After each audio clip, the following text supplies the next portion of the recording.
أعوذ بالله من الشيطان الرجيم. ولو أننا نزلنا إليهم الملائكة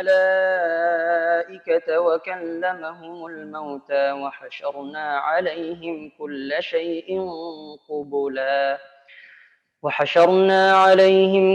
شيء قبلا ما كانوا ليؤمنوا إلا أن يشاء الله ولكن أكثرهم يجهلون. وكذلك جعلنا لكل نبي عدوا شياطين الإنس والجن يوحي بعضهم إلى بعض زخرف القول غرورا ولو شاء ربك ما فعلوه فذرهم وما يفترون. ولتصغى إليه أفئدة الذين لا يؤمنون بالآخرة وليرضوه وليقترفوا ما هم مقترفون. أفغير الله أبتغي حكما وهو الذي أنزل إليكم الكتاب مفصلا والذين آتيناهم الكتاب يعلمون أنه منزل من ربك بالحق فلا تكونن من الممترين. وتمت كلمة ربك صدقا وعدلا لا مبدل لكلماته وهو السميع العليم.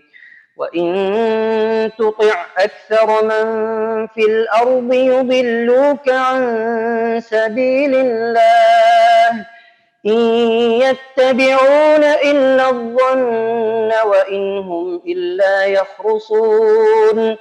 إن ربك هو أعلم من يضل عن سبيله وهو أعلم بالمهتدين. فكلوا مما ذكر اسم الله عليه إن كنتم بآياته مؤمنين. وما لكم ألا تأكلوا مما ذكر اسم الله عليه وقد فصل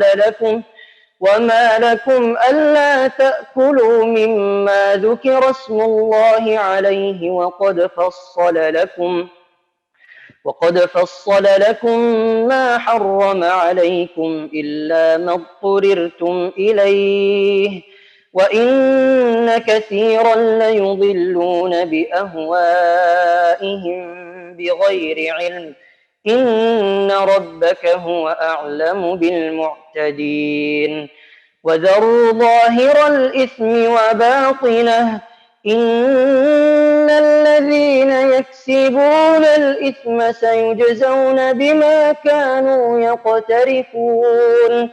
ولا تأكلوا مما لم يذكر اسم الله عليه وإنه لفسق وإن الشياطين ليوحون إلى أوليائهم ليجادلوكم وإن أطعتموهم إنكم لمشركون. أومن كان ميتا فأحييناه وجعلنا له نورا يمشي به في الناس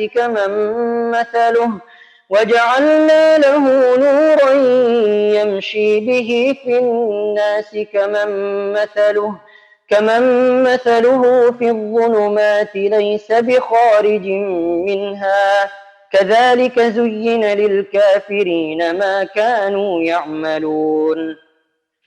وكذلك جعلنا في كل قرية أكابر مجرميها ليمكروا فيها وما يمكرون إلا بأنفسهم وما يشعرون وإذا جاءتهم آية قالوا لن نؤمن حتى نؤتى مثل ما أوتي رسل الله الله أعلم حيث يجعل رسالته سيصيب الذين أجرموا صغار عند الله وعذاب شديد بما كانوا يمكرون فمن يرد الله أن يهديه يشرح صدره للإسلام ومن يرد أن يضله يجعل صدره ضيقا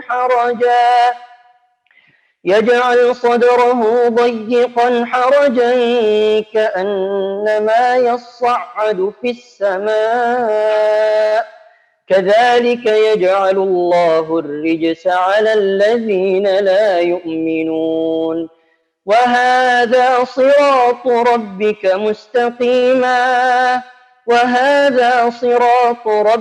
مستقيما قد فصلنا الآيات لقوم يذكرون بسم اللہ الرحمن الرحیم۔ اور اگر ہم ان کے پاس فرشتوں کو بھی بھیج دیتے اور ان سے مردے باتیں کرنے لگتے اور ہم تمام موجودات کو ان کے پاس ان کی آنکھوں کے روبرو لا کر جمع کر دیتے، تب بھی یہ لوگ ہرگز ایمان نہ لاتے۔ ہاں اگر اللہ ہی چاہے تو اور بات ہے، لیکن ان میں زیادہ لوگ جہالت کی باتیں کرتے ہیں۔ اور اسی طرح ہم نے ہر نبی کے دشمن بہت سے شیطان پیدا کیے تھے، کچھ آدمی اور کچھ جن، جن میں سے بعضوں کو چکنے چپڑی باتوں کا وسوسہ ڈالتے رہتے تھے تاکہ ان کو دھوکہ میں ڈال دیں، اور اگر اللہ تعالیٰ چاہتا تو یہ ایسے کام نہ کر سکتے۔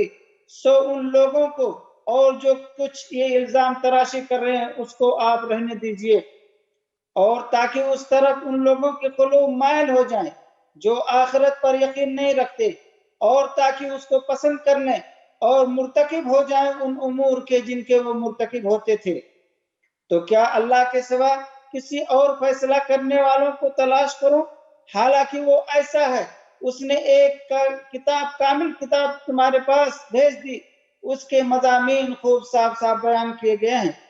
اور جن لوگوں کو ہم نے کتاب دی ہے وہ اس بات کو یقین کے ساتھ جانتے ہیں کہ یہ آپ کے رب کی طرف سے حق کے ساتھ بھیجی گئی ہے، سو آپ شبہ کرنے والوں میں سے نہ ہوں۔ آپ کے رب کا کلام سچائی اور انصاف کے اعتبار سے کامل ہے، اس کلام کا کوئی بنانے والا نہیں، وہ خوب سننے والا اور جاننے والا ہے۔ اور دنیا میں زیادہ لوگ ایسے ہیں کہ اگر آپ ان کا کہنا ماننے لگے تو آپ کو اللہ کی راہ سے بے راہ کر دیں، محض بے اصل خیالات پر چلتے ہیں اور بالکل قیاسی باتیں کرتے ہیں۔ بالیقین آپ کا رب ان کو خوب جانتا ہے، اور جو اس کی راہ سے بے راہ ہو جاتا ہے، اور وہ ان کو بھی خوب جانتا ہے جو اس کی راہ پر چلتے ہیں۔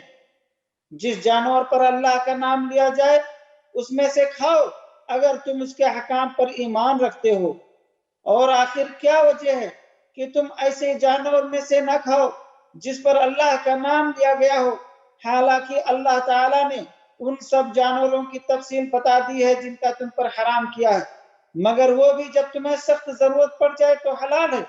اور یہ یقینی بات ہے کہ بہت سے آدمی اپنے خیالات پر بلا کسی سند کے گمراہ کرتے ہیں، اس میں کوئی شبہ نہیں کہ اللہ تعالیٰ حد سے نکل جانے والوں کو خوب جانتا ہے۔